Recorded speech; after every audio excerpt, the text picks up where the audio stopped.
is Dr. Aditya Sharma, Assistant Professor of Botany in SPC Government College, Ajmer.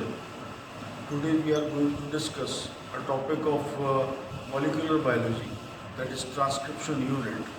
This is an important topic for the session. A transcription unit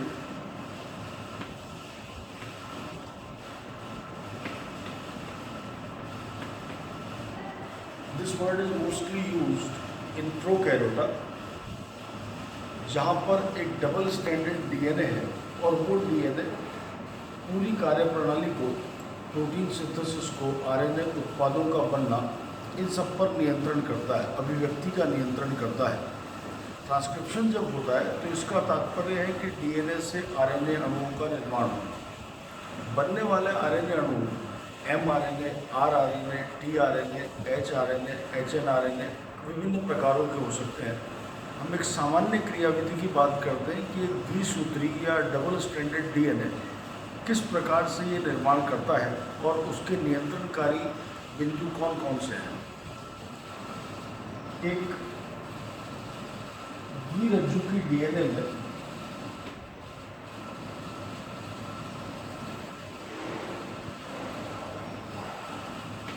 दो सिरे होंगे, एक सिरा जिसकी दिशा 3 से 5 क्रम में होगी और दूसरा सिरा जो 3 से 5 परंतु एंटी पैरेलल होगा। प्रति समानांतर प्रकृति के अनुसार हमने एक द्विरज्जु की डीएनए का निर्माण किया है। इस द्विरज्जु की डीएनए में अभिव्यक्ति के नियंत्रण के लिए और आरएनए निर्माण के लिए 3 बिंदु होते हैं।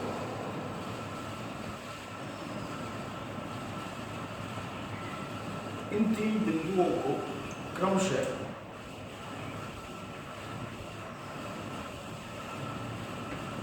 प्रमोटर,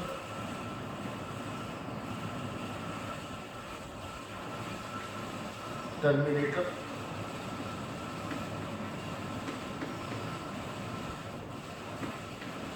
और स्ट्रक्चरल कहा जाता है। वास्तव में किसी अनुलेखन इकाई या ट्रांसक्रिप्शन यूनिट के 3 प्रमुख घटक हैं: प्रमोटर, टर्मिनेटर और स्ट्रक्चर। इन 3 घटकों की जो जमाव है, जो अरेंजमेंट, जो व्यवस्था है, उसके अनुसार वास्तव में किसी जीन का उत्पाद बनाने का कार्य ये जीन करेगा, जिसे स्ट्रक्चरल जीन कहा जाता है। उसके समापन का कार्य ये करेगा, जिसे टर्मिनेटर या समापक कहा जाता है।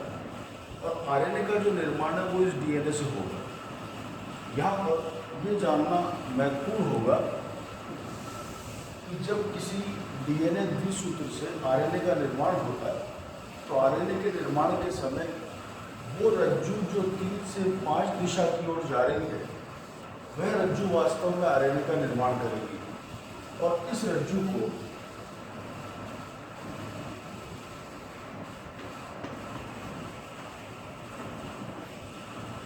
धनात्मक सूत्र कहा जाता है, जो आरएनए का वास्तव में निर्माण करता है।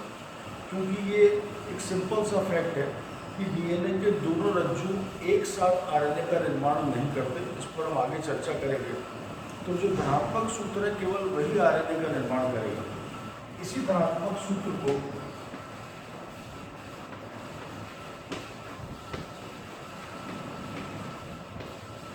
टेम्पलेट स्ट्रैंड कहा जाता है, या इसी धनात्मक सूत्र को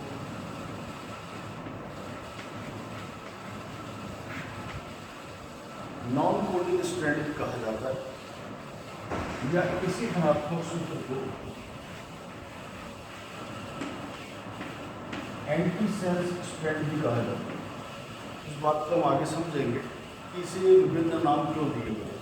तो सबसे कॉमन नाम है वो ये है कि इसे टेम्पलेट स्ट्रैंड कहा जाएगा, जो वास्तव में आरएनए का निर्माण करेगा। इसके ठीक विपरीत शब्दावली इस सूत्र के लिए काम में ली जाएगी, इस रज्जु के लिए काम में ली जाएगी, जो वास्तव में आरएनए का निर्माण नहीं करने वाला है। यानी इस सूत्र को ऋणात्मक सूत्र या नॉन टेम्पलेट या कोडिंग या सेंस स्ट्रैंड कहा जाता है। मैंने जैसा कहा, हम इस बात को आगे समझेंगे कि वास्तव में नाम क्यों दिए गए हैं। हम पुनः समझें इस बात को कि इस 20 सूत्रीय डीएनए में जो दिशा 3 से 5 का रज्जु है वह आरएनए निर्माण का काम करेगा और इसके भिन्न भिन्न नामकरण है। जो रज्जु ये कार्य नहीं करेगा वो 5 से 3 दिशा में है और ये उसके भिन्न नामकरण है। जब किसी आरएनए का निर्माण होता है तो उस आरएनए को निर्मित करने के लिए वहाँ पर आरएनए पॉलीमरेज नाम का एक एंजाइम होगा और इसकी कई प्रतियां किसी कोशिका में पाई जाती हैं। वो आरएनए पॉलीमरेज आरएनए का निर्माण जब करता है तो उसे डीएनए की पहचान होना आवश्यक है कि किस डीएनए से आरएनए का निर्माण करना है, क्योंकि विभिन्न प्रकार के आरएनए एक कोशिका में एक समय पर लगातार बन रहे हो सकते हैं। तो उस डीएनए की पहचान करना आवश्यक है कि किस विशेष जीन से कौन सा विशेष आरएनए किस समय पर बनाना है। इसलिए वहाँ पर डीएनए आरएनए पॉलीमरेज नाम का जो एंजाइम है उसके लिए किसी पहचान बिंदु का होना आवश्यक है कि वो उस डीएनए रज्जु की पहचान कर सके और फिर उस पर वो जाकर जुड़ सके ताकि आरएनए निर्माण संभव हो। वास्तव में ये काम आरएनए पॉलीमरेज करेगा और आरएनए पॉलीमरेज आकर इस बिंदु पर, जिसे प्रमोटर बिंदु कहा जाता है, इस प्रमोटर घटक पर आकर वो जुड़ता है और इसी की वो पहचान करता है। यानी वास्तव में आरएनए पॉलीमरेज के लिए पहचान का बिंदु आइडेंटिफिकेशन पॉइंट और दूसरा यानी जुड़ाव का बिंदु यानी the point of bonding promoter होगा। इसके बाद वह आगे बढ़ता है और एक डिज़ायरेबल आरएनए का निर्माण स्ट्रक्चरल श्रृंखला द्वारा किया जाएगा और जब वो खत्म हो जाएगा तो उसे समापन करने का कार्य ये समापन बिंदु या टर्मिनेशन को रोल करेगा।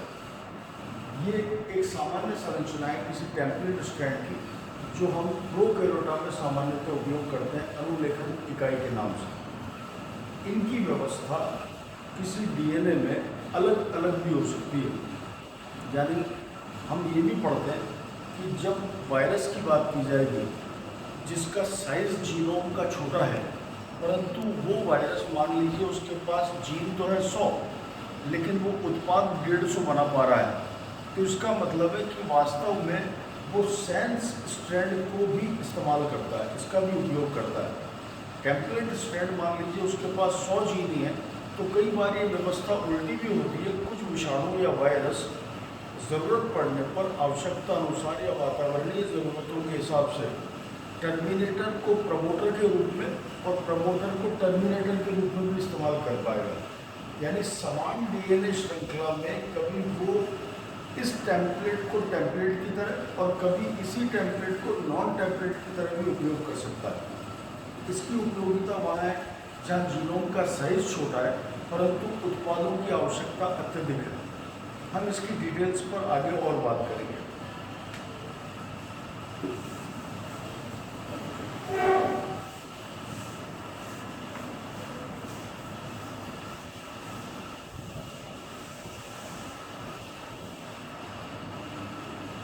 वास्तव में हमारा जो मुख्य टॉपिक है कि यूकैरियोटा में ये जीन रेगुलेशन का कार्य कैसे होगा, कि एक उत्पाद को बनना शुरू करना, उस वांछित उत्पाद का बनना और उस वांछित उत्पाद के बनने का समापन होना। ये जो संपूर्ण प्रणाली है प्रोकैरियोटा में ओपेरॉन सिद्धांत के नाम से जानी जाती है, परंतु यूकैरियोटा में इस नाम की कोई चीज़ नहीं होती। यूकैरियोटा में ये एक जटिल प्रकार है और ये जटिलताएं होने के पीछे कुछ कारण है। उसका सबसे प्रमुख जो बिंदु है उस पर हम चर्चा शुरू करेंगे, जो हमारा मुख्य टॉपिक होगा, दैट्स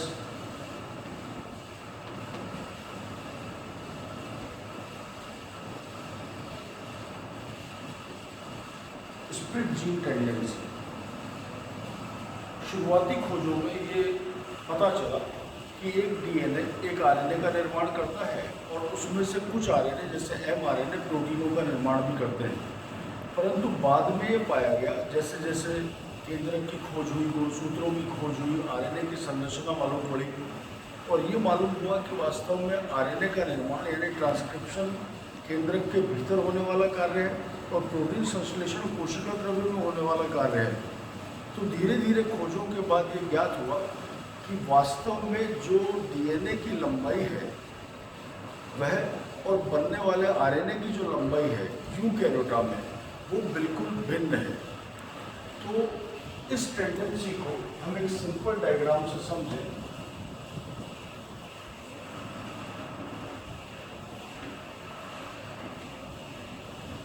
एक द्विरेखीय डीएनए प्रति समानांतर प्रकृति एंटी पैरेलल नेचर का हमने ड्रॉ किया है, और ये डीएनए का अणु हमने ऑलरेडी देखा कि इस डीएनए अणु में आरएनए निर्माण का कार्य वास्तव में सिर्फ टेम्परेट स्ट्रैंड करेगा, और ये एक आरएनए का निर्माण करता है। बनने वाला आरएनए एचएनआरएनए कहलाएगा, और उसकी दिशा टेम्पलेट की दिशा के ठीक विपरीत यानी 5 से 3 दिशा की ओर होगी। इसके पश्चात ये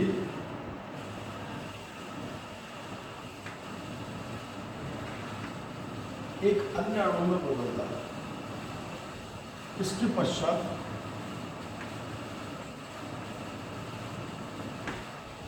एक प्रोटीन का निर्माण होगा। इस चित्र को देखकर आप भली भांति समझ सकते हैं कि बनने वाले डीएनए से जो आरएनए का निर्माण हुआ, उस पहले बनने वाले आरएनए की लंबाई टेम्पलेट डीएनए के समान है। बाद में प्रोटीन का निर्माण हुआ, लेकिन बीच में एक ऐसे मॉलिक्यूल का निर्माण हो रहा है जो प्रोटीन बना तो रहा है, लेकिन उसकी लंबाई पिछले बने हुए आरएनए के मुकाबले छोटी है। खोजों के बाद ये ज्ञात हुआ कि वास्तव में ये एमआरएनए है। ये संपूर्ण प्रक्रम,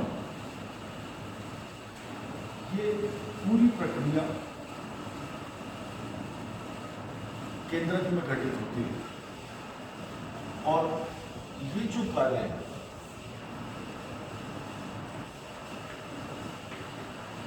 ये कार्य साइटोप्लाज्म में। फिर से समझें, बनने वाले डीएनए से जो आरएनए का निर्माण हुआ, बने हुए आरएनए की लंबाई डीएनए के मुकाबले बराबर है, लेकिन बनने वाले प्रोटीन की लंबाई और बनने वाले मध्यवर्ती अणु जिसे एमआरएनए या संदेशवाहक या मैसेंजर आरएनए कहा जाता है, उसकी लंबाई इस एचएनआरएनए के मुकाबले कम है। ये बात सीधे सीधे ये समझाती है कि एचएनआरएनए बन जाने के बाद जब एमआरएनए का निर्माण होता है और वो कोशिका द्रव्य में प्रवेश करता है, उससे पूर्व इस एचएनआरएनए की लंबाई को घटा दिया गया, अर्थात इसमें से कुछ खंडों को हटाया गया, और उसमें कुछ और मूलभूत प्रक्रम आते हैं जो उसमें परिवर्तन आएंगे। इन सभी प्रक्रमों को हम मिलाकर एक शब्द में लिखते हैं, प्रोसेसिंग। ये प्रोसेसिंग का प्रक्रम हुआ, और इस प्रोसेसिंग प्रक्रम के हिसाब से एमआरएनए का यहाँ पर निर्माण हुआ। इस प्रोसेसिंग प्रक्रम में 3 प्रमुख क्रियाएं होंगी जिन पर हम आगे चर्चा करेंगे। यहाँ पर कुछ अनावश्यक खंडों को हटाया जाएगा। इसके अलावा यहाँ पर कैपिंग नाम की एक घटना होगी, यहाँ पर टेलिंग नाम की एक घटना होगी। कुल मिलाकर महत्वपूर्ण बिंदु ये रहा कि ये सारा प्रक्रम एमआरएनए निर्माण तक एचएनआरएनए में होगा, प्रोटीन का निर्माण कोशिका द्रव्य में होगा, लेकिन इसके बीच एक महत्वपूर्ण घटना यूकैरियोटा में और भी होगी। वो ये होगी कि ये एमआरएनए जब परिपक्व या मैच्योर फॉर्म में बन चुका है, इसका ट्रांसपोर्ट होकर इसको साइटोप्लाज्म में भी जाना है। देखिए, प्रोकैरियोटा में क्योंकि सारा जेनेटिक मटेरियल साइटोप्लाज्म में अवेलेबल है, वहाँ कोई सी तरह का कंपार्टमेंट नहीं है, फिजिकल किसी तरह के चेम्बर्स या मेम्ब्रेन सिस्टम नहीं है, इसलिए वहाँ पर सभी प्रक्रम डीएनए से आरएनए बनना, आरएनए से प्रोटीन बनना, ये सारे निर्माण कोशिका द्रव्य में होते हैं। परंतु यूकैरियोटा में क्योंकि एक डबल न्यूक्लियर मेम्ब्रेन अवेलेबल है, इसलिए वहाँ पर ये प्रक्रम 2 हिस्सों में बटा हुआ है, यानी ट्रांसक्रिप्शन और ट्रांसलेशन, यानी अनुलेखन और अनुवादन प्रो और यूकैरियोटा दोनों में होता है। परंतु यूकैरियोटा में 2 एक्स्ट्रा प्रक्रम होंगे। पहला प्रक्रम ये कि वहाँ पर प्रोसेसिंग होगी यूकैरियोटा में, और दूसरा प्रक्रम इस एमआरएनए का ट्रांसपोर्ट होकर कोशिका द्रव्य में जाना, ताकि कोशिका द्रव्य में जाकर वहाँ पर प्रोटीनों का निर्माण हो सके। हम इस हेडिंग पर थोड़ी और चर्चा करते हैं।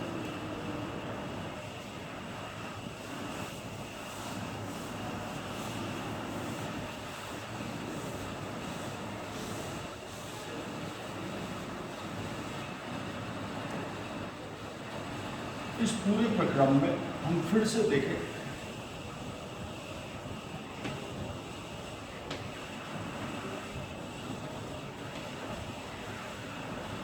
केंद्रक में इस टेम्पलेट अणु से एक आरएनए का निर्माण हुआ जिसे HNRNA कहा गया, और जैसा हमने पहले ही पढ़ लिया है कि एक mRNA का भी निर्माण हुआ।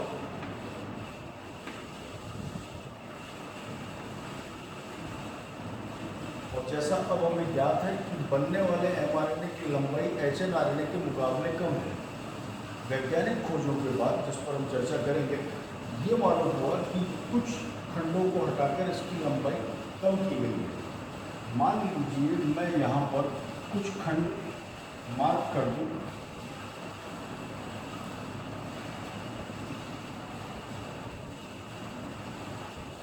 और इन्हें मैंने लिखा E एक्सॉन के लिए और I इंट्रॉन के लिए होगा। इन्हें मैं E1 और E2 नामकरण कर देता हूँ, और बीच में एक इंट्रॉन रखा गया। खोजों से ये ज्ञात हुआ कि वास्तव में जब लंबाई घटकर एक mRNA परिपक्व रूप में सामने आता है, तो उस बनने वाले mRNA में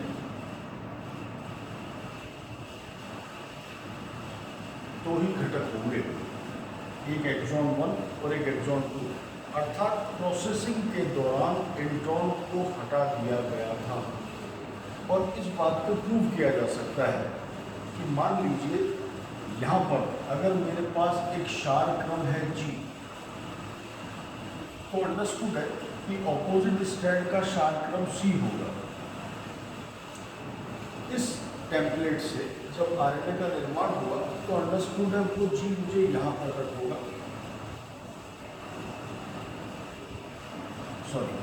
इस प्रक्रम में कॉम्प्लीमेंट्री डीएनए के अकॉर्डिंग G ने C का निर्माण किया। ये C मुझे यहाँ प्रकट हुआ, और यही C मुझे बाद में यहाँ नजर आएगा। यानी HNRNA और mRNA का क्रम समान होता है, परंतु सिर्फ लंबाई में अंतर होता है, और ये लंबाई का अंतर यहाँ से निकाला गया। इसे सिंपल लैंग्वेज में अगर समझूँ मैं कि क्या एक HNRNA को क्या इस टेम्पलेट के साथ पुनः पेयर किया जा सकता है? The answer is yes. How? Because the template is having a G here and the HNRNA is having a C here, so G can pair with C। ये यहाँ पेयरिंग करेगा, ये C उस G से पेयरिंग कर सकता है, ये भी संभव है। यानी अगर हम ऐसा करें कि मैं सिर्फ एक टेम्पलेट डीएनए लूँ,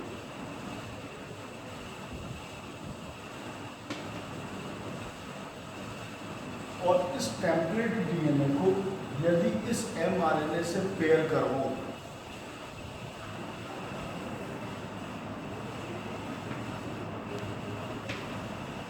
तो ये ऐसा बनेगा।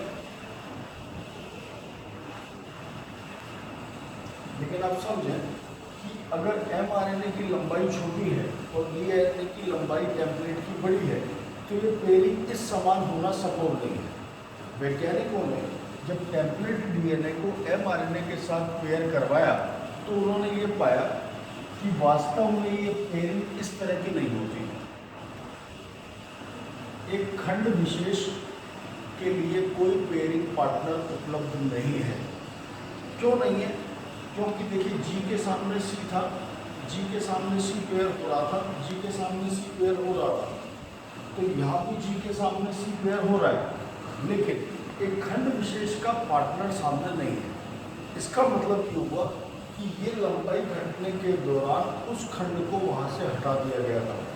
यानी थ्योरेटिकली ये हिस्सा एक एक्सॉन था, ये हिस्सा एक एक्सॉन था, और इंट्रॉन के बराबर जो हिस्सा था उसे काट लिया गया। आज के लिए हम इतना ही देखते हैं।